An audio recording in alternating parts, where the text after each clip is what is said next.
ក្រសួងវប្បធម៌និងវិចិត្រសិល្បៈសេចក្តីជូនដំណឹងស្តីពីការបញ្ឈប់ការនាំចូលនិងការបញ្ឈប់ការចាក់បញ្ចាំងភាពយន្តថៃនៅគ្រប់រោងភាពយន្តក្នុងព្រះរាជាណាចក្រកម្ពុជាក្រសួងវប្បធម៌និងវិចិត្រសិល្បៈសូមជម្រាបជូនដំណឹងដល់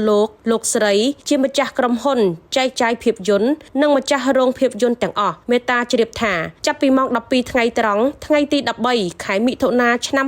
2025 នេះតទៅសូមគ្រប់ក្រុមហ៊ុនចែកចាយភាពយន្តនិងរោងភាពយន្តទាំងអស់ក្នុងព្រះរាជាណាចក្រកម្ពុជាបញ្ឈប់ការនាំចូលនិងបញ្ឈប់ការចាក់បញ្ចាំងភាពយន្តថៃនៅតាមរោងភាពយន្តរបស់ខ្លួននិងទៅតាមទីតាំងផ្សេងទៀតជាកំហិតសេចក្តីដូចបានជម្រាបជូនខាងលើសូមលោកស្រីដែលជាម្ចាស់ក្រុមហ៊ុនចែកចាយភាពយន្តនិងម្ចាស់ភាពយន្តទាំងអស់ចូលរួមសហការអនុវត្តដោយស្មារតីទទួលខុសត្រូវខ្ពស់ថ្ងៃសុក្រ3រោចខែចេសឆ្នាំម្សាញ់ស័ព្ទស័កពុទ្ធសករាជ 2569 រាជធានីភ្នំពេញថ្ងៃទី 13 ខែមិថុនាឆ្នាំ 2025